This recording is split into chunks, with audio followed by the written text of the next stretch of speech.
नमस्कार, आप देख रहे हैं जम्मू परिवर्तन और मैं हूं अभिषेक मेहरा। अग्निपथ योजना को लेकर देश भर में उबाल है।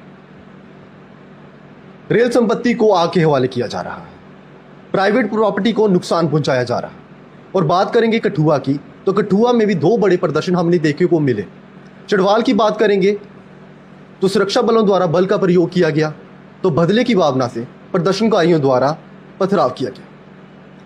आखिरकार अगर युवा इसका समर्थन नहीं कर रही है, युवा इसका विरोध कर रहे हैं, तो रक्षा मंत्रालय स्कीम को वापस क्यों नहीं लेती? इस पर ज़्यादा बातचीत करेंगे। बातचीत करने के लिए हमारे साथ मौजूद है जिला कांग्रेस अध्यक्ष पंकज डोगरा जी। पंकज जी, कैसे देखते हैं इस स्कीम को? अगर ये स्कीम रोल बैक नहीं होती है, रक्षा मंत्रालय लग भी रहा है कि स्कीम को रोल बैक नहीं करेगा, तो युवाओं के पास आखिरकार ऑप्शन क्या है? इसका समर्थन करें या इसका विरोध करें? देखिए, पहले तो बात है कि इसकी ज़रूरत कैसे महसूस होगी सरकार को जी। इस सरकार की एक बेरोजगारी के लिए नहीं, बेरोजगारी की मैं बात नहीं करूंगा। इस सरकार में सबसे बड़ा फ्लॉ ये रहा है कि ये कभी भी कोई बिल लाते हैं या कोई भी बड़ा कानून जब ये लाते हैं तो किसी से सलाह मशवरा नहीं, कभी पार्लियामेंट में नहीं होता या किसी फोरम पे नहीं होता या किसी बुद्धिजीवियों में नहीं होता, और ना ही इनके पब्लिक डोमेन में कोई चीज़ें आती हैं। आप किसान आंदोलन को ले लें, किसानों की मांगे कुछ थी, ये कुछ बिल लेके आगे पूरा साल देश को संकट में लगाए रखा। किसान सड़कों पे बैठे रहे, असंख्य मौतें हुई, असंख्य कुर्बानियाँ दी गई, और उसके बाद इनको रोल बैक करना पड़ा। वही बात है कि पहले स्कीम लाते हैं, उसके बाद लोगों को समझ नहीं आती, उसके बाद डिमोलिश कर देते हैं। नहीं, मैं वही आपको कह रहा हूँ ना, इनको कोई सपना रात को आता है और सुबह ये इम्प्लीमेंट करना चाहते हैं, और ये दुनिया के परिदृश्य से चीज़ों को देखते हैं कि ग्लोबल में या ग्लोबली किसी कंट्री ने एक ऐसा किया हुआ है। अमेरिका की बात करते हैं सर। नहीं, अमेरिका ने आप ये बात करेंगे तो ये एक तो साउथ कोरिया की बात करते हैं और दूसरा ये इजराइल की बात करते हैं जी। अब इजराइल एक बड़ा छोटा सा मुल्क है, उसकी टोपोग्राफी और जोग्राफिकली वो कैसे घिरा हुआ है, क्या उसकी दिक्कतें हैं और क्या उन्होंने वहाँ उसका प्रारूप स्कीम का बनाया हुआ है। वहाँ कोई भी नौजवान जो है, जैसे आप 10वीं 12वीं की पढ़ाई करते हैं, वहाँ उनके लिए मैंडेटरी है कि उनको 2 साल राष्ट्रीय सुरक्षा के लिए फौज में जाना है। या तो ऐसी कोई आप कर दें जैसे हमारे स्कूलों कॉलेजों में एनसीसी है, उस तरह से वो कर दे कि आपने मैंडेटरी 2 साल फौज में लगाने हैं, सब बच्चे उसमें तैयार हो जाएंगे, चाहे अमीर गरीब छोटा बड़ा कोई भी हो, वो वैसे बनाएं। आप मॉडल कहीं से उठाना चाहते हैं और इम्प्लीमेंट एक ऐसे मुल्क में करना चाहते हैं जहाँ की जनसंख्या ही 130 करोड़ तो गिने हुए हैं, 10-20 करोड़ बिना गिने हुए लोग भी यहाँ रहते हैं।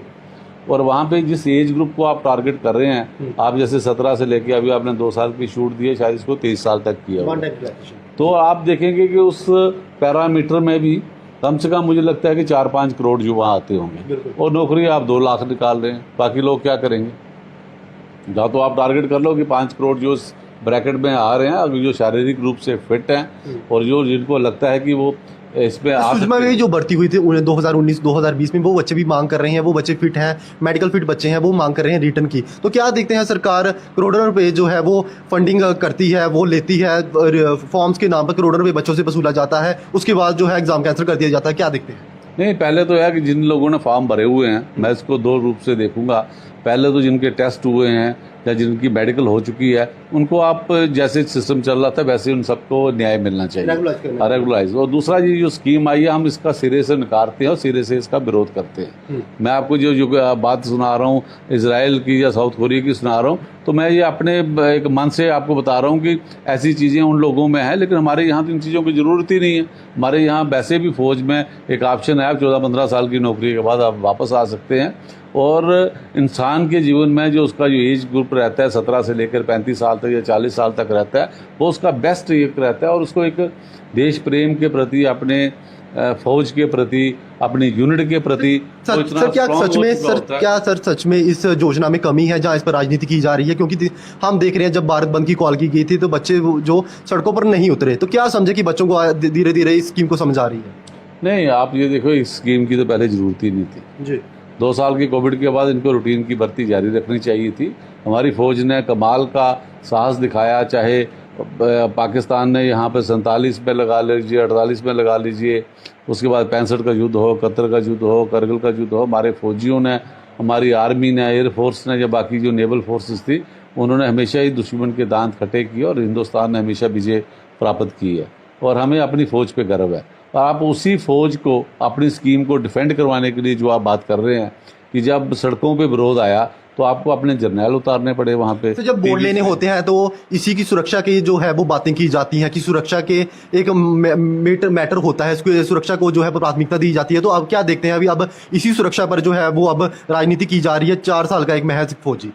नहीं, मैं आपकी बात को पहले कंप्लीट करूंगा। जो आप कहते हैं कि भारत बंद हुआ, लोग सड़कों पे नहीं आए, तो आपने आर्मी के जर्नैल, मैंने भी अपने पॉलिटिकल कैरियर में नहीं, आपने टीवीज पे उनसे एक किस्म से धमकी दिलवाई कि जो लोग रोडों पे आएंगे उन पे एफआईआर लगाई जाएगी और जिसकी एफआईआर होगी उसको रिक्रूट नहीं किया जाएगा। हर आदमी को अपनी कैरियर की चिंता रहती है, मैं आपको साफ सुनाऊं। और बच्चे को ये कहा जाए, बच्चे के पास अब क्या कोई ऑप्शन नहीं है बच्चों के पास अब प्रदर्शन करने का? नहीं, देखिए ये फासिस्ट गवर्नमेंट है, ऑटोक्रेटिक गवर्नमेंट है, मोदी सरकार है, ये किसी की सुनना नहीं चाहती। इनको डेमोक्रेटिक सेटअप में कोई यकीन नहीं है। ये तबाही कर रहे हैं मुल्क की। पहले जैसे मैंने आपको कहा किसानों की तबाही की, आप ये नौजवानों के साथ खेल रहे हैं और अडानी अंबानी के आगे उनको बेचना चाहते हैं। और ये कहते हैं कि आपको जब 4 साल के बाद जब आप आएंगे तो उसके बाद आप प्राइवेट किसी सेक्टर में चले जाइए, जैसे आनंद महिंद्रा की बात। लेकिन सर उन्हें एक्स सर्विसमैन का जो है वो नहीं दिया जाएगा उन्हें? नहीं, उनको तो कोई फैसिलिटीज नहीं मिल रही है। ये किस्म से ये कोई नया ही प्रयोगशाला कर रहे हैं और इनका काम ही है प्रयोग करना, और हर भी जो रोल बैक करते हैं चीज़ें। और हम कांग्रेस के लोगों ने अपने दिल्ली में भी देखा होगा, राहुल जी के नेतृत्व में और बाकी हमारे प्रदेशों में सत्याग्रह चल रहा है। इस मुल्क को हमने अंग्रेजों के चुंगल को सत्याग्रह से हटवा दिया था, तो ये कौन सी बड़ी बात है। सर सुरक्षा के लिहाज से बात करें तो स्थिति काफ़ी तनावपूर्ण है विश्व भर में। जब से रशिया और यूक्रेन आमने सामने आए हैं, चीन भी आए दिन भारत को आंख दिखाता है, और एक 4 साल का महज फौजी सुरक्षा के कितनी बड़ी चूक है? नहीं, देखिए सुरक्षा की चूक वाली बात आप कहेगी, जो इंडियन फोर्सेस और इंडियन जर्नैल इस समय बैठे हुए हैं फौज में, हमें उनकी ताकत पे, उनके दिमाग पे, उनकी बल पे, उनकी कौशलता पे पूरा यकीन है कि वो हमारी सरहदों को महफूज करने में पूरी कुव्वत रखते हैं, पूरी ताकत रखते हैं। लेकिन उनको जो आगे जो नई ये फील्ड में जो लोग देंगे, उनमें से कितनी डेडिकेशन के साथ वो लोग आएंगे, कैसे उनको टर्न अप कर।